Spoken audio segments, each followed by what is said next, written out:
ನಮಸ್ಕಾರ ಸ್ನೇಹಿತರೆ. ಸೊ ಈ ವಿಡಿಯೋದಲ್ಲಿ ನಾವು ಬ್ಲೆಂಡರ್ನಲ್ಲಿ ಕೆಲಸ ಮಾಡಬೇಕಾದ್ರೆ ನಮಗೆ ತುಂಬ ಉಪಯೋಗಕ್ಕೆ ಬರುವಂತಹ ಅಥವಾ ನಾವು ಮುಖ್ಯವಾಗಿ ತಿಳಿದುಕೊಂಡಿರಬೇಕಾದಂತಹ ಮೂರು ಮುಖ್ಯವಾದ ಟಿಪ್ಸ್ಗಳ ಬಗ್ಗೆ ಅಥವಾ ಸಲಹೆಗಳ ಬಗ್ಗೆ ನೋಡೋಣ. Okay, so tip number 1, effective use of snapping tools. Okay, so ನಾವು ಕೆಲಸ ಮಾಡುವಾಗ ಇಲ್ಲಿರುವಂತಹ ಈ ಸ್ನ್ಯಾಪಿಂಗ್ ಟೂಲ್ಸ್ನ ಎಫೆಕ್ಟಿವ್ ಆಗಿ ಹೇಗೆ ಯೂಸ್ ಮಾಡೋದು ಅನ್ನೋದನ್ನು ನೋಡೋಣ. ಸೊ ನನ್ನ ಹತ್ರ ಈಗ ಒಂದು ಬಾಕ್ಸ್ ಇದೆ. ಸೊ ನಾನು ಮತ್ತೊಂದು ಬಾಕ್ಸನ್ನು ಕಾಪಿ ಮಾಡ್ಕೋತೀನಿ. ಸೊ ಈಗ ಈ ಬಾಕ್ಸಲ್ಲಿ ಈ ವರ್ಟೆಕ್ಸ್ ಮೇಲೆ ಕರೆಕ್ಟಾಗಿ ಸ್ನ್ಯಾಪ್ ಮಾಡಬೇಕು ಅಂದರೆ ಸೊ ನಾವು ಏನು ಮಾಡ್ಬೋದು, ಮೊದಲನೇದಾಗಿ ನಾವು ಸ್ನ್ಯಾಪ್ನ ಆನ್ ಮಾಡ್ಕೊಳ್ಬೇಕಾಗತ್ತೆ.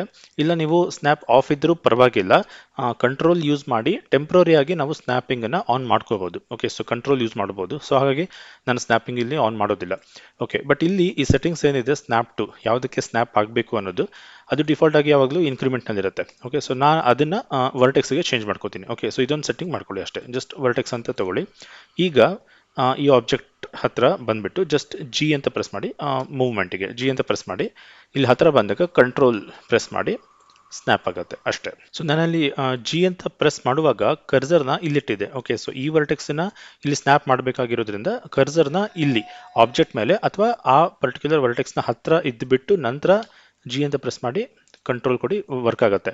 ಅದೇ ನೀವು ನಿಮ್ಮ ಕರ್ಸರ್ನ ಇಲ್ಲೆಲ್ಲೋ ದೂರದಲ್ಲಿ ಇಟ್ಬಿಟ್ಟು ಜಿ ಅಂತ ಪ್ರೆಸ್ ಮಾಡಿದ್ರೆ ನಾರ್ಮಲಿ ಅದು ವರ್ಕ್ ಆಗೋದಿಲ್ಲ ನೋಡಿ.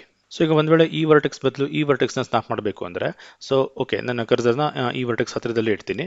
ಸೊ ಜಿ ಅಂತ ಪ್ರೆಸ್ ಮಾಡಿ ಇಲ್ಲಿ ಹತ್ರ ಬಂದಾಗ ಕಂಟ್ರೋಲ್ ಅಂತ ಪ್ರೆಸ್ ಮಾಡ್ತಾ ಇದ್ದಾಗೆ ಸ್ನ್ಯಾಪಿಂಗ್ ಅದು ಮತ್ತೆ ಆ ಕಡೆ ಇರೋ ವರ್ಟೆಕ್ಸ್ನ ತಗೊಳ್ತಾ ಇದೆ, ಈ ಕಡೆ ಇರೋ ಈ ವರ್ಟೆಕ್ಸ್ನ ತಗೊಳ್ತಾ ಇದೆ ನೋಡಿ.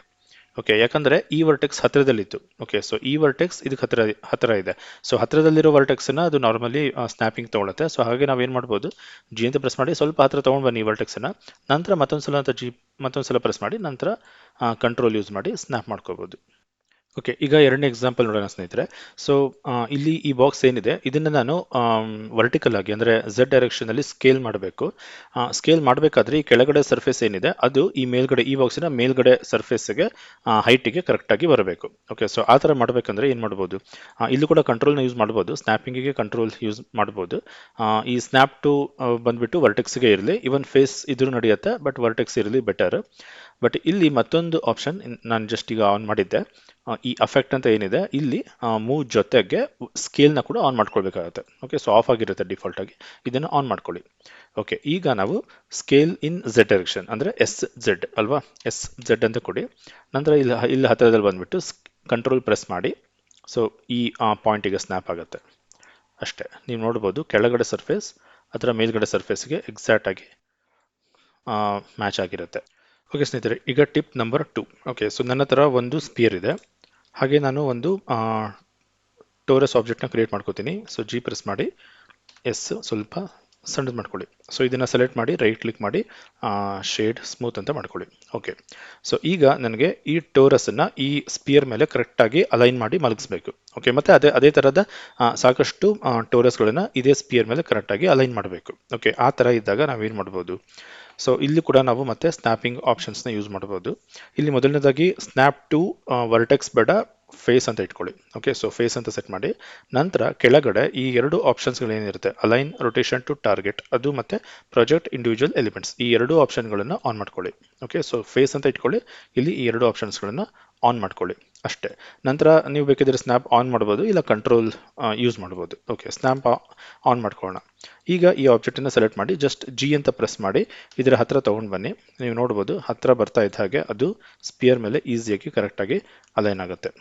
ಹಾಗೆ ಅದೇ ಸೆಲೆಕ್ಟ್ ಆಗೇ ಇದೆ, ಶಿಫ್ಟ್ ಡಿ ಅಂತ ಪ್ರೆಸ್ ಮಾಡಿ ಕಾಪಿ ಮಾಡಿ, ಆ ಕಾಪಿ ಆಗುವಂಥ ಹೊಸ ಟೋರಸ್ ಕೂಡ ಹಾಗೇನೆ ಅಲೈನ್ ಆಗುತ್ತೆ. ಸೊ ನೀವು ಶಿಫ್ಟ್ ಡಿ ಯೂಸ್ ಮಾಡಿ ಎಷ್ಟೇ ಕಾಪಿಗಳನ್ನು ಕ್ರಿಯೇಟ್ ಮಾಡಿದ್ರು ಅದು ಕ್ಲೀನಾಗಿ ಅಲೈನ್ ಆಗುತ್ತೆ ಸ್ಪಿಯರ್ ಮೇಲೆ. ಸೊ ನೀವು ಈ ರೀತಿಯ ಲ್ಯಾಂಡ್ಸ್ಕೇಪ್ ಟೆರೇನ್ಗಳನ್ನೆಲ್ಲ ಮಾಡಿದಾಗ ಸೊ ಅದ್ರ ಮೇಲೆ ನೀವು ಕಲ್ಲು ಅಥವಾ ಯಾವುದೇ ಆಬ್ಜೆಕ್ಟನ್ನು ಕರೆಕ್ಟಾಗಿ ಅದ್ರ ಮೇಲೆ ಅಲೈನ್ ಮಾಡಬೇಕು ಅಂತ ಇದ್ದಾಗ ಈ ಆಪ್ಷನನ್ನು ಎಫೆಕ್ಟಿವ್ ಆಗಿ ಯೂಸ್ ಮಾಡ್ಬೋದು.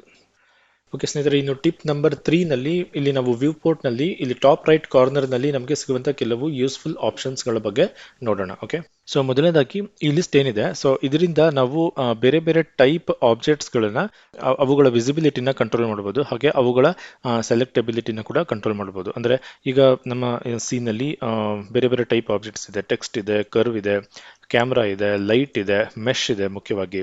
ಓಕೆ, ಸೊ ಇದನ್ನ ಬಿಟ್ಟು ಇನ್ನು ಬೇರೆ ಟೈಪ್ ಆಬ್ಜೆಕ್ಟ್ಸ್ ಇರ್ಬೋದು. ಕೆಲವು ಸಲ ಫಿಸಿಕ್ಸ್ಗೆ ಸಂಬಂಧಪಟ್ಟ ಆಬ್ಜೆಕ್ಟ್ಸ್ ಇರುತ್ತೆ, ಆರ್ಮೇಚರ್ ಅಂದರೆ ರಿಗ್ಗಿಂಗಿಗೆ ಸಂಬಂಧಪಟ್ಟ ಆಬ್ಜೆಕ್ಟ್ಸ್ಗಳು ಇರುತ್ತೆ. ಸೊ ಬೇರೆ ಬೇರೆ ಟೈಪಿನ ಆಬ್ಜೆಕ್ಟ್ಸ್ಗಳು ಇರುತ್ತೆ. ಅಂಥ ಟೈಮಲ್ಲಿ ನಾವು ಯಾವ ಆಬ್ಜೆಕ್ಟ್ಸ್ ಕಾಣಿಸ್ಬೇಕು, ಯಾವ ಆಬ್ಜೆಕ್ಟ್ಸ್ ಕಾಣಿಸ್ಬಾರ್ದು ಅನ್ನೋದನ್ನ ನಾವು ಇಲ್ಲಿಂದ ಕಂಟ್ರೋಲ್ ಮಾಡ್ಬೋದು. ಓಕೆ, ಸೊ ಫಾರ್ ಎಕ್ಸಾಂಪಲ್ ನನಗೆ ಕೇವಲ ಮೆಶ್ ಮಾತ್ರ ಕಾಣಿಸ್ಬೇಕು, ಉಳಿದಿದ್ದು ಯಾವುದು ಕಾಣಿಸ್ಬಾರ್ದು ಅಂತ ಇದ್ರೆ, ಸೊ ಮೇಲ್ಗಡೆ ಮೆಶ್ ಅಂತ ಏನಿದೆ ಅದೊಂದು ಬಿಟ್ಬಿಟ್ಟು ಉಳಿದಿದ್ದೆಲ್ಲವನ್ನು ಕೂಡ ಆಫ್ ಮಾಡಿ. ಓಕೆ, ಯಾವುದು ಕಾಣೋದಿಲ್ಲ, ಕೇವಲ ಮೆಶ್ ಮಾತ್ರ ಕಾಣುತ್ತೆ, ಬಟ್ ಅದು ಆ್ಯಕ್ಚುಲಿ ಅಲ್ಲಿರುತ್ತೆ. ಓಕೆ, ಬೇಕಿದ್ರೆ ನಾವು ಮತ್ತೆ ಆನ್ ಮಾಡ್ಕೋಬೋದು.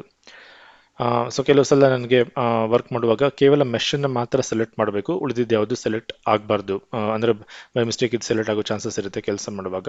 ಸೊ ಆ ಥರ ಇದ್ದಾಗ ಕೂಡ ನಾವು ಮೆಶ್ ಬಿಟ್ಟು ಉಳಿದಿದ್ದೆಲ್ಲವನ್ನು ಕೂಡ ಸೆಲೆಕ್ಟ್ ಅವುಗಳ ಸೆಲೆಕ್ಟಬಿಲಿಟಿ, ಇದು ಎರಡನೇ ಐಕಾನ್ ಏನಿದೆ ಅದು ಅದರ ಸೆಲೆಕ್ಟಬಿಲಿಟಿನ ಹೇಳುತ್ತೆ. ಸೊ ಅದನ್ನು ಆಫ್ ಮಾಡ್ಬೋದು. ಆಗ ನಾವು ಕೇವಲ ಮೆಷಿನ್ ಮಾತ್ರ ಸೆಲೆಕ್ಟ್ ಮಾಡ್ಬೋದು, ಉಳಿದಿದ್ದು ಯಾವುದು ಕೂಡ ಸೆಲೆಕ್ಟ್ ಆಗೋದಿಲ್ಲ. ಇನ್ನು ಈ ಎರಡನೇ ಬಟನ್ ಏನಿದೆ ಇದನ್ನು ಯೂಸ್ ಮಾಡಿ ನಾವು ಇಲ್ಲಿರುವಂತಹ ಕೆಲವು ಐಕಾನ್ಸ್ಗಳನ್ನು ಆಫ್ ಮಾಡ್ಬೋದು. ಓಕೆ, ಸೊ ಅದು ಬೇಡ ಅಂದರೆ ಅದನ್ನು ಆಫ್ ಮಾಡಿ ಇಡ್ಬೋದು, ಬೇಕಿದ್ರೆ ಆನ್ ಮಾಡ್ಕೋಬೋದು. ಸೊ ನೆಕ್ಸ್ಟ್ ಇದು ಕೂಡ ಅಷ್ಟೇ, ಒಂದು ವೇಳೆ ನಿಮಗೆ ಕೇವಲ ಮೆಶ್ ಮಾತ್ರ ಕಾಣಿಸ್ಬೇಕು, ಬೇರೆ ಯಾವುದೇ ಆಬ್ಜೆಕ್ಟ್ ಕಾಣಿಸ್ಬಾರ್ದು ಅಂದರೆ ಇವನ್ ಈ ಮೂರನೇ ಐಕಾನ್ ಏನಿದೆ ಶೋ ಓವರ್ ಲೇಸ್ ಅಂತ, ಅದನ್ನು ಕೂಡ ಆಫ್ ಮಾಡ್ಬೋದು. ಸೊ ಅದನ್ನು ಆಫ್ ಮಾಡಿದರೆ ನಿಮಗೆ ಕೇವಲ ಪಾಲಿಗಾನ್ ಮೆಶ್ ಮಾತ್ರ ಕಾಣಿಸುತ್ತೆ, ಉಳಿದಿದ್ದು ಯಾವುದು ಕೂಡ ಕಾಣೋದಿಲ್ಲ. ಓಕೆ, ಸೊ ಆನ್ ಮಾಡ್ಬೋದು. ಮತ್ತೆ ಇಲ್ಲ ಒಂದೊಂದಾಗಿ ಆಫ್ ಮಾಡ್ಬೋದು. ಈಗ ಎಕ್ಸ್ಟ್ರಾಸ್ ಅಂದರೆ ಈ ಲೈಟ್, ಕ್ಯಾಮ್ರಾ ಇದನ್ನೆಲ್ಲ ಎಕ್ಸ್ಟ್ರಾಸ್ ಅಂತ ಕನ್ಸಿಡರ್ ಮಾಡುತ್ತೆ. ಸೊ ಅದನ್ನೆಲ್ಲ ಆಫ್ ಮಾಡ್ಬೋದು. ಫ್ಲೋರ್, ಗ್ರಿಡ್ ಮತ್ತು ಫ್ಲೋರ್ ಬೇಡ ಅಂತ ಇದ್ರೆ ಅದನ್ನು ಆಫ್ ಮಾಡ್ಬೋದು. ಸೊ XYZ ಈ ಲೈನ್ ಏನಿದೆ ಅದು ಬೇಡ ಅಂದರೆ ಅದನ್ನು ಕೂಡ ಆಫ್ ಮಾಡ್ಬೋದು.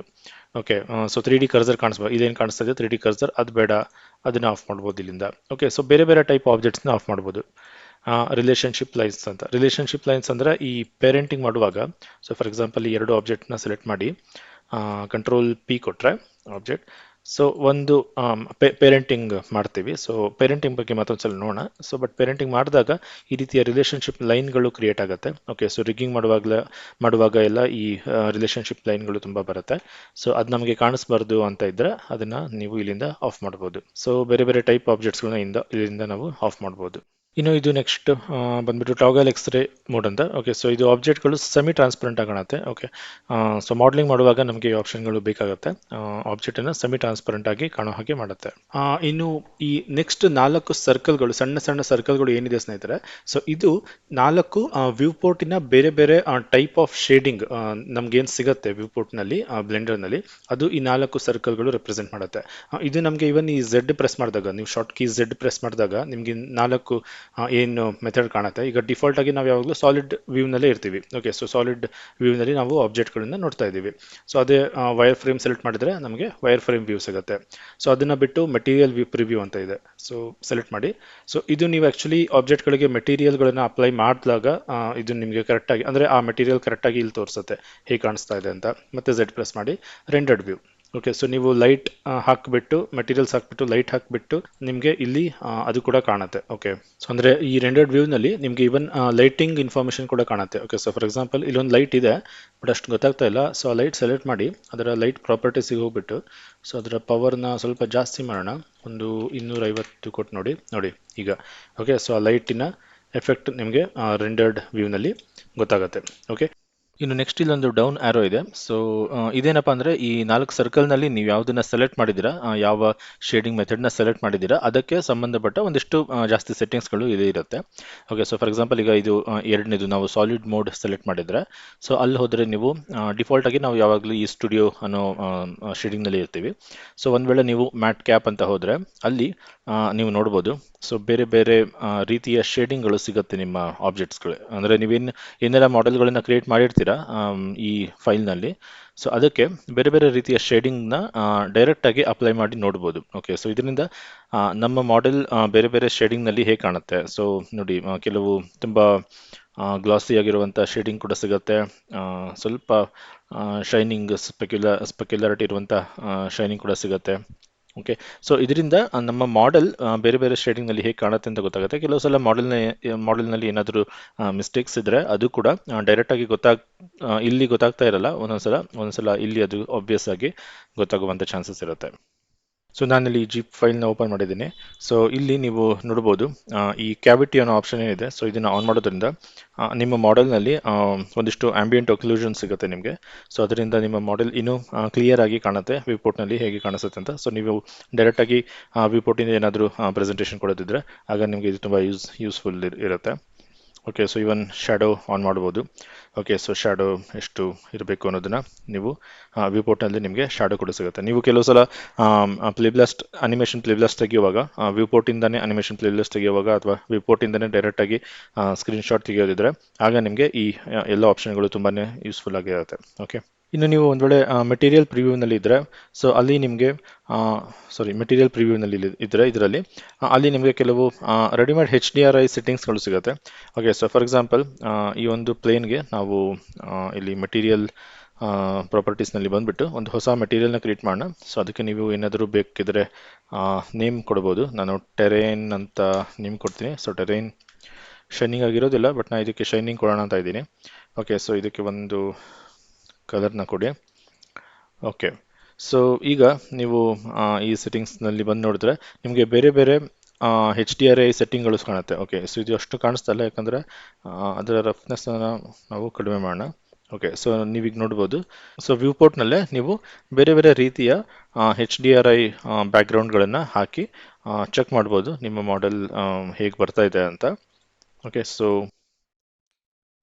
ನೀವು ಅದನ್ನು ಇವನ್ ರೊಟೇಟ್ ಮಾಡಿ ನೋಡ್ಬೋದು. ಸೊ ಅದರ ಸ್ಟ್ರೆಂತನ್ನು ಕಂಟ್ರೋಲ್ ಮಾಡ್ಬೋದು, ಬ್ಯಾಕ್ಗ್ರೌಂಡ್. ಓಕೆ, ಸೊ ಈ ಸೆಟ್ಟಿಂಗ್ಸ್ನೆಲ್ಲ ನೀವು ಯೂಸ್ ಮಾಡಿ ಚೆಕ್ ಮಾಡಿ ನೋಡಿ. ಓಕೆ ಸ್ನೇಹಿತರೆ, ಈ ಕ್ಲಾಸ್ನಲ್ಲಿ ನಾವು 3 ಟಿಪ್ಸ್ಗಳನ್ನು ನೋಡಿದ್ದೀವಿ. ಮೊದಲನೇ ಟಿಪ್ನಲ್ಲಿ ಸ್ನ್ಯಾಪಿಂಗನ್ನು ಎಫೆಕ್ಟಿವ್ ಆಗಿ ಹೇಗೆ ಯೂಸ್ ಮಾಡೋದು ಅನ್ನೋದನ್ನು ನೋಡಿದ್ವಿ. ಎರಡನೇ ಟಿಪ್ನಲ್ಲಿ ಈ ಅಲೈನ್ ರೊಟೇಷನ್ ಮತ್ತು ಪ್ರಾಜೆಕ್ಟ್ ಇಂಡಿವಿಜುವಲ್ ಎಲಿಮೆಂಟ್ಸ್ ಈ ಫೀಚರ್ಗಳನ್ನು ಹೇಗೆ ಯೂಸ್ ಮಾಡೋದು ಅನ್ನೋದನ್ನು ನೋಡಿದ್ವಿ. ಇನ್ನು ಮೂರನೇ ಟಿಪ್ನಲ್ಲಿ ಈ ಕೆಲವು ವ್ಯೂಪೋರ್ಟ್ ಸೆಟ್ಟಿಂಗ್ಸ್ಗಳನ್ನು ಹೇಗೆ ಯೂಸ್ ಮಾಡೋದು ಅನ್ನೋದನ್ನು ಕೂಡ ನೋಡಿದ್ದೀವಿ. ಓಕೆ, ಸೊ ಇಲ್ಲಿಗೆ ನಾನು ಈ ಕ್ಲಾಸ್ನ ಕಂಪ್ಲೀಟ್ ಮಾಡ್ತಾ ಇದ್ದೀನಿ. ಮುಂದಿನ ಕ್ಲಾಸ್ನಲ್ಲಿ ಮತ್ತೆ ಭೇಟಿಯಾಗೋಣ. ನಮಸ್ಕಾರ.